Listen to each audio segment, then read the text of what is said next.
अस्सलाम वालेकुम।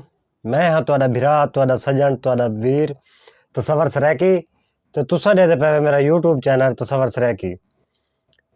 दोस्तों कुछ लोग सब जेह्ड़े मेरे सब्सक्राइबर हैं वो आखदे न कि सानूं सरैकी दी समझ नहीं आंदी पई कि सरैकी च किवें बोला वेंदे किवें हलाया वेंदे।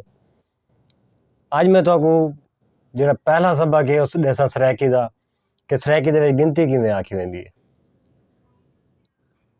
पहले तो पहली वीडियो च एह् दस्सा गया कि सरैकी आदे के कौन सरैकी लोग हैं कौन।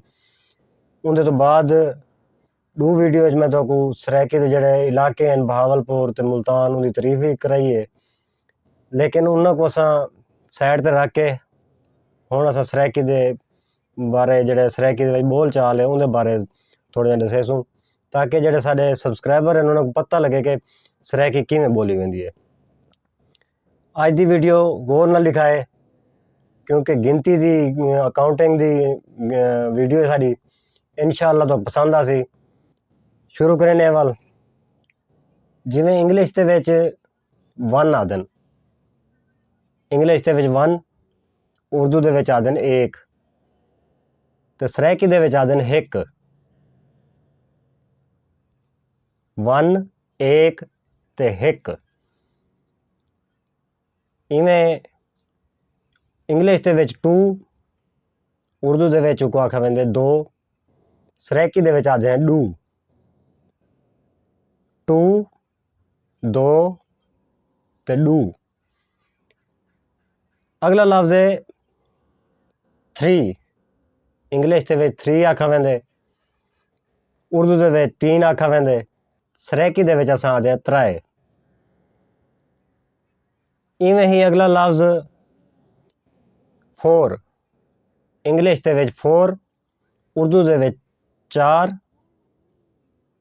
ते सरैकी दे विच भी चार आखा वेंदे। अगला लफ्ज़ जेह्ड़ा है वो है फाइव। इंग्लिश दे विच फाइव, उर्दू दे विच पांच, सरैकी दे विच असां आखदे पंज। फाइव, पांच, पंज। अगला लफ्ज़ जेह्ड़ा है सिक्स, यानी कि इंग्लिश दे विच सिक्स आखा वेंदे, उर्दू दे विच छे आखा वेंदे ते सरैकी दे विच असां आखदे छी। सिक्स, छे, छी। सिक्स, छे, छी। दोस्तों मेरे नाल ही में प्रैक्टिस करे तो सरैकी दे अकाउंटिंग दा पता लग वैसी कि सरैकी किवें गिनती थींदी है। चलदे हैं अगले लफ्ज़ की तरह साइड दे। अगला लफ्ज़ जेह्ड़ा है वो साडा है सैवन। इंग्लिश दे विच सैवन आखा वेंदे, उर्दू दे विच सात आखा वेंदे ते सरैकी दे विच आखा वेंदे सत्त। सैवन, सात, सत्त। सैवन, सात, सत्त। अगला लफ्ज़ जेह्ड़ा साढ़ा है वो है एट। एट इंग्लिश दे विच आखा वेंदे, आठ उर्दू दे विच आखा वेंदे ते सरैकी दे विच आखा वेंदे अठ। एट, आठ, अठ। अगला लफ्ज़ नाइन। इंग्लिश दे विच नाइन, उर्दू दे विच नौ ते सरैकी दे विच नौ। नाइन, नौ, नौ। नाइन, नौ, नौ। जी ते अगला लफ्ज़ जेह्ड़ा साढ़ा है वो है टेन। टेन इंग्लिश दे विच आखा वेंदे, उर्दू दे विच दस आखा वेंदे, सरैकी दे विच आखा वेंदे ॾह। टेन, दस, ॾह। टेन, दस, ॾह। दोस्तों अगला लफ्ज़ जेह्ड़ा है वो है अलेवन। अलेवन इंग्लिश दे विच आखा वेंदे, उर्दू दे विच आखा वेंदे 11 ते सरैकी दे विच आखा वेंदे 11। अलेवन, 11, 11। सरैकी दे विच 11 आखा वेंदे। अगला लफ्ज़ जेह्ड़ा है ट्वेल्व। ट्वेल्व इंग्लिश दे विच आखा वेंदे, 12 उर्दू दे विच आखा वेंदे ते असां सरैकी दे विच आखदे 12। सरैकी दे विच आखदे 12। अगला लफ्ज़ थर्टीन। इंग्लिश दे विच 13 आखा वेंदे, उर्दू दे विच 13 आखा वेंदे, सरैकी दे विच 13 आखा वेंदे। 13 13 13। अगला लफ्ज़ 14, इंग्लिश दे विच 14 आखा वेंदे, उर्दू दे विच 14 आखा वेंदे, उर्दू दे विच 14 आखा वेंदे ते सरैकी दे विच आखा वेंदे 14। 14 14 14। अगला लफ्ज़ 15, इंग्लिश दे विच 15 आखा वेंदे, उर्दू दे विच 15 आखा वेंदे ते सरैकी दे विच भी 15 आखा वेंदे।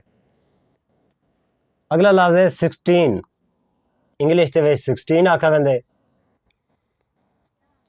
उर्दू दे विच 16 आखा वेंदे ते सरैकी दे विच 16 आखा वेंदे।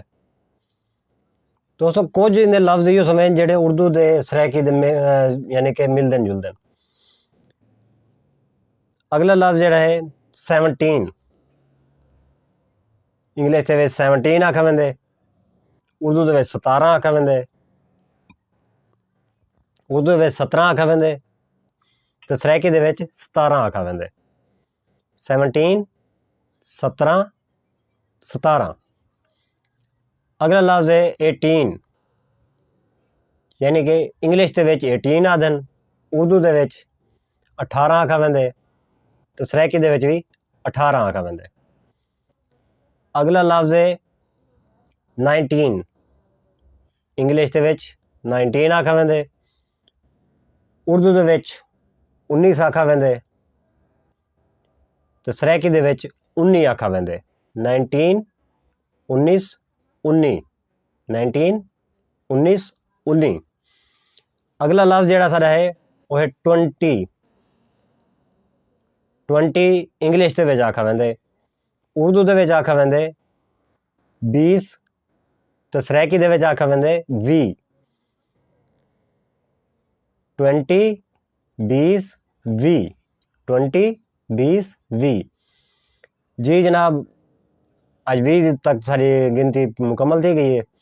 उम्मीद है कि जिन्ना भरावां को समझ ना दी पे सरैकी दी उन्होंने को अज गिनती की समझ आ गई उसी ते मजीद अगली वीडियो तो मैं दसेसा लफ्ज़ों की पहचान के सरैकी दे उर्दू ते इंग्लिश के लफ्ज़ों की क्या पहचान है, इन्हें फर्क किवें किवें किवें बोला वेंदे, इन्हां दा लहजा किवें।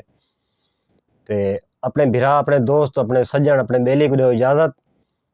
ते सब तो पहले एक रिक्वेस्ट है कि जिन्होंने मेरे चैनल को सब्सक्राइब नहीं किया वो सब्सक्राइब करें, लाइक कमेंट ते शेयर लाजमी करें ताकि हर नवी वीडियो तुहाडे तक पहुँचती रहे।